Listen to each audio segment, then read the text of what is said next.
I now declare the October 2025 Agenda Briefing Forum open at 6:30 p.m. and welcome all those in attendance. I now invite Councillor Hong to read the acknowledgement to country. Thank you, Madam Mayor. The City of Melville acknowledges the Pilbara people as the traditional owners of the land on which the city stands today and pays its respect to the Whadjuk people and elders both past and present. Thank you, Councillor Hong. Now I draw your attention to the disclaimer on the screen.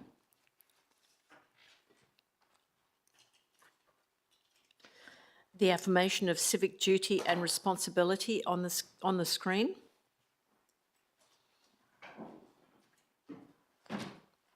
The advice of audio-visual live streaming and recording on the screen.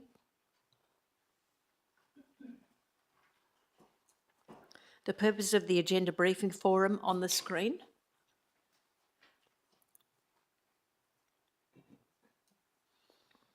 Thank you. Item 2, attendance and apologies. We have the following councillor attending electronically with my permission. Can you please confirm your attendance? Councillor Woodall. Yes, Madam Mayor. Thank you. Finally, there are no apologies or leaves of absence for this evening.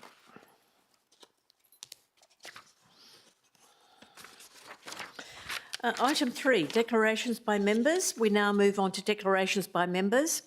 Are there any declarations by members who have not read and given due consideration to all matters contained in the business papers presented before the meeting? Nil. Declarations by members who have received and not read the elected members' bulletin? Nil. Thank you. Item 4, announcements by the presiding member. Approved deputations of written submissions. There are no deputations or written submissions approved for this evening. 5, disclosure of interest. Can the Head of Governance please advise if there are any disclosures of interest for this evening? Thank you, Ms Newman. Thank you, Madam Mayor, and through you, there have been no disclosures of interest for tonight's meeting. Thank you. Are there any further disclosures from elected members? If there are none, we're moving on to public question time. I now open public question time at 6:33.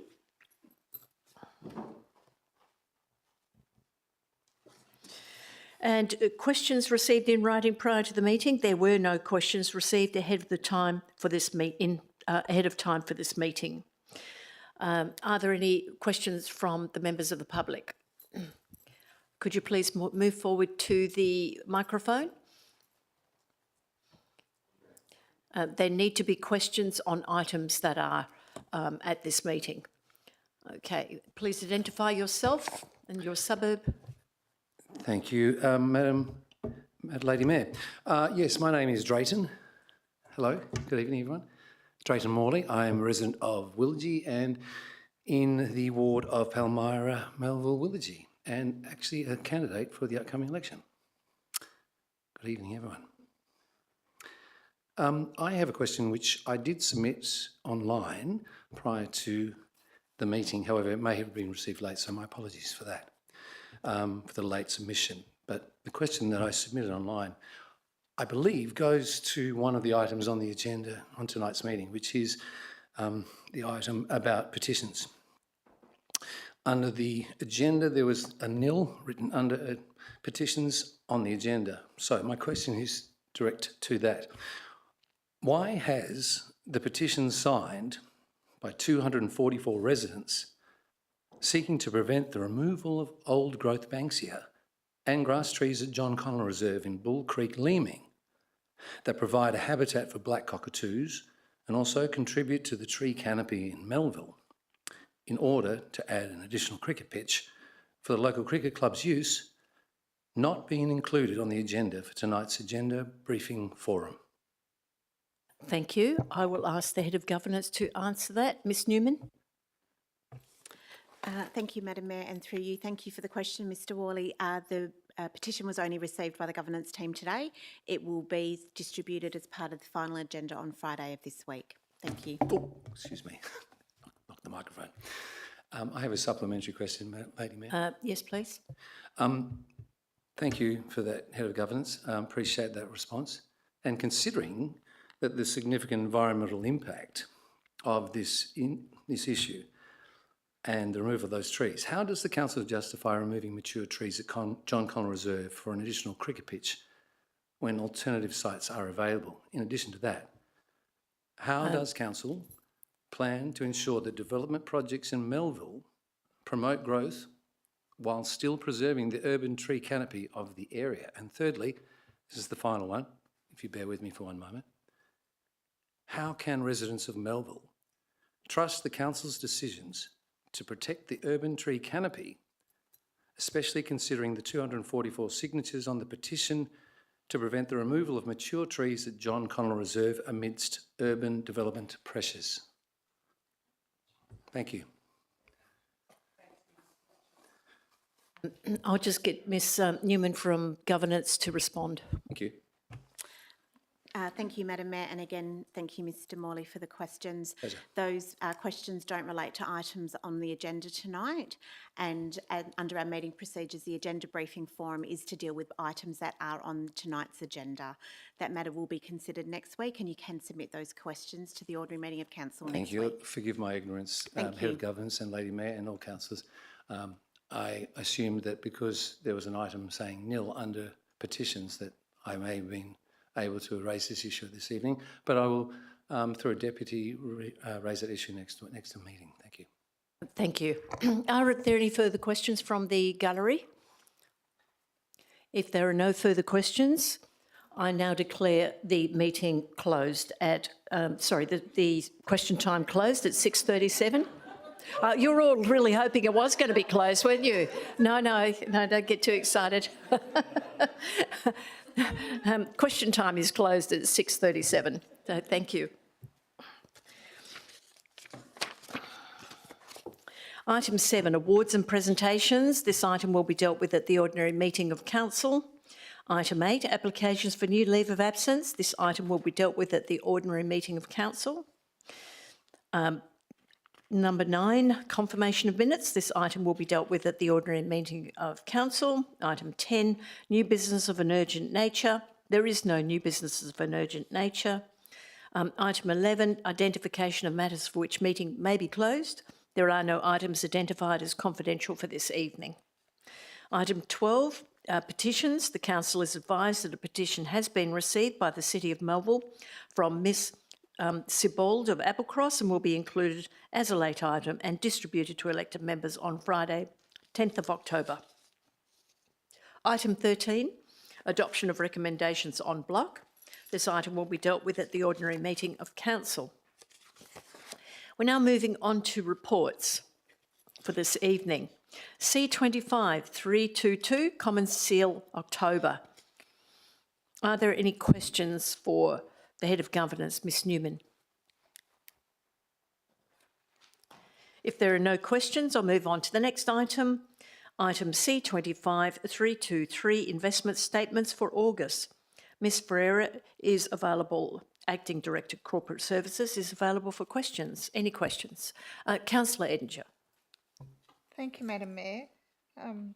Through you, can the officer please advise why the total investment in authorised institutions in July was approximately 30 million, but then in August 2025 it was 17.5 million approximately. Can you advise why there was such a big change? Thank you. It went from 21% to 9% of the overall investment. Ms Ferreira. Through the chair, that is with regards to the green investments, Yeah. I presume? Yes. Sure. So investments are placed according to the Investment of Funds Council policy. This policy favours green investments. However, it is only favoured green investments after we considered credit ratings and the identified thresholds within the policy. So that's where it states how much we're allowed to have with different institutions and at different credit ratings. During the last month, there were quite a few green investments that had matured, And upon us looking to do placements for new investments, there were no green investments that met the investment policy for us to be able to place more investments with green. And that's why you see that big movement. Councillor Lee? Thank you, Madam Mayor. That was actually my question. But my second question is, I've sent to Gary, but Mr. Tuffin, but he's away.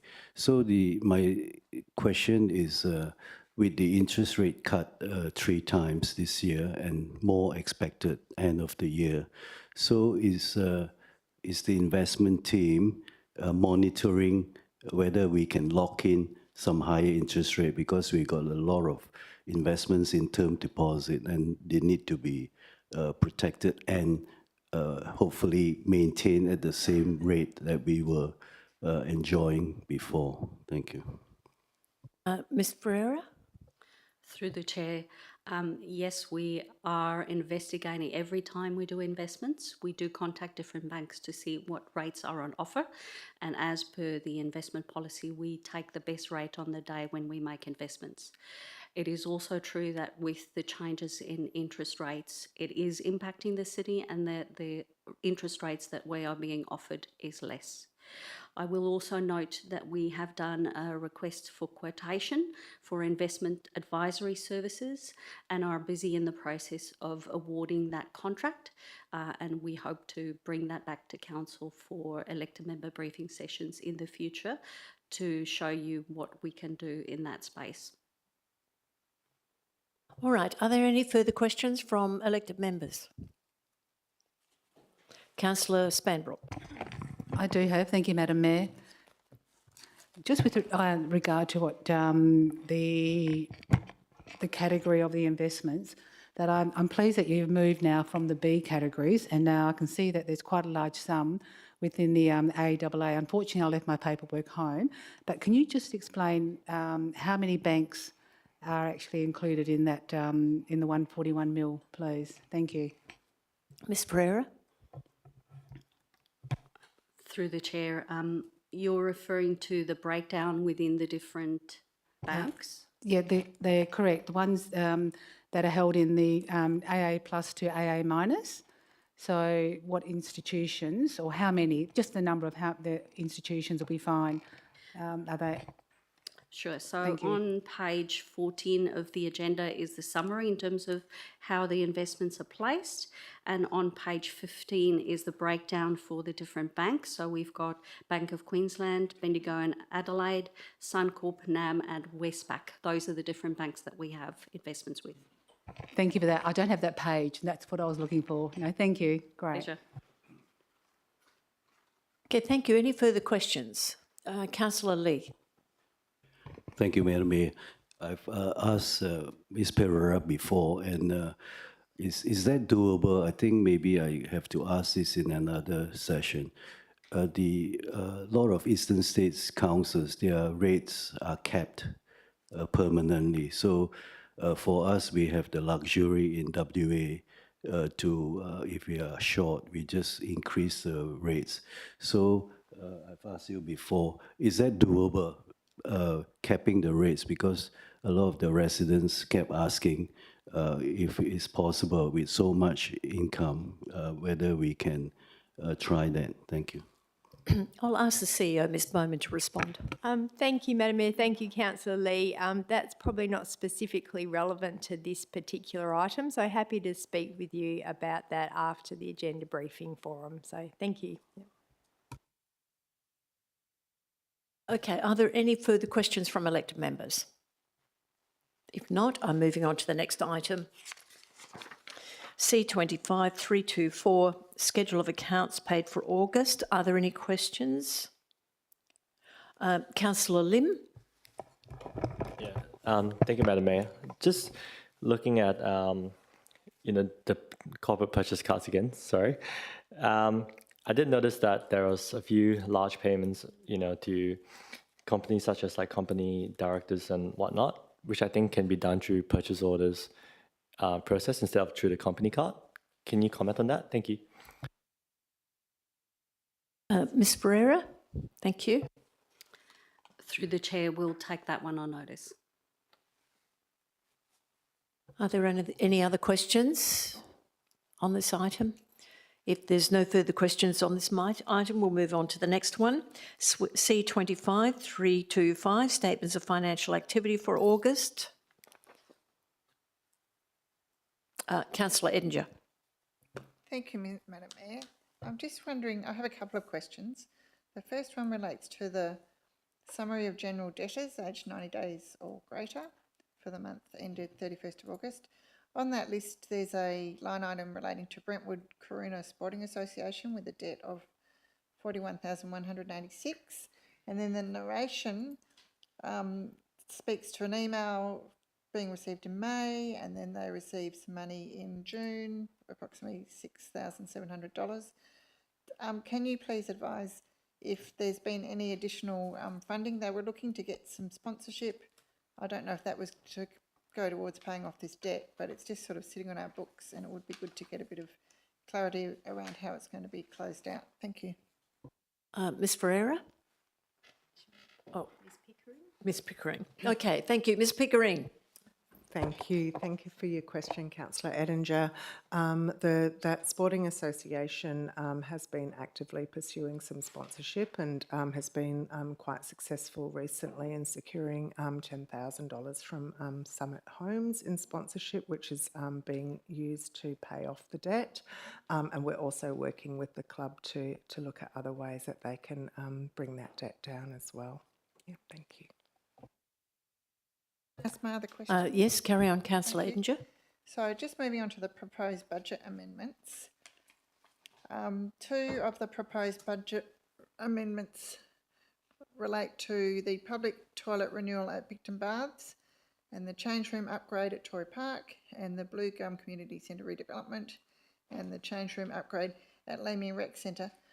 Do these projects not have contingency amounts? I'm not really sure why we're doing.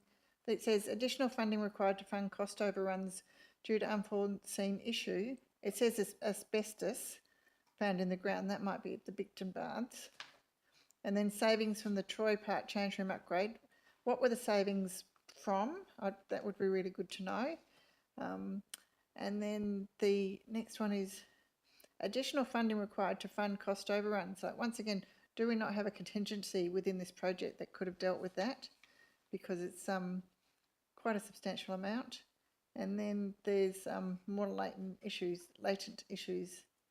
And then there was savings from the Leaming Recreation Centre change room upgrade. Once again, it would be good to know what those savings were, because if the city can invest in some lessons learned from whatever these savings are, then that could be beneficial moving forward. Thank you.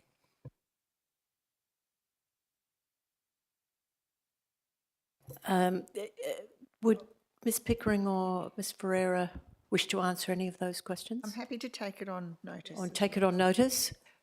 Thank you very much. It would be great if we could take that on notice, and I think also going forward, providing a bit more detail in the future on those issues. Yeah, thank you. Thank you. Any further questions? If there's no further questions, we're moving on to item 15, motions with previous notice. There are no motions with previous notice for discussion this evening. However, a number of motions with notice have been received from Councillor Edinger, which will be distributed to elected members later this week. Item 16, motions without previous notice. There are no motions without previous notice for this evening. Item 17, matters for which the meeting was closed to the public. And item 18, decisions made while meeting was closed to the public. There are no items on the agenda for this evening which require the council to go behind closed doors.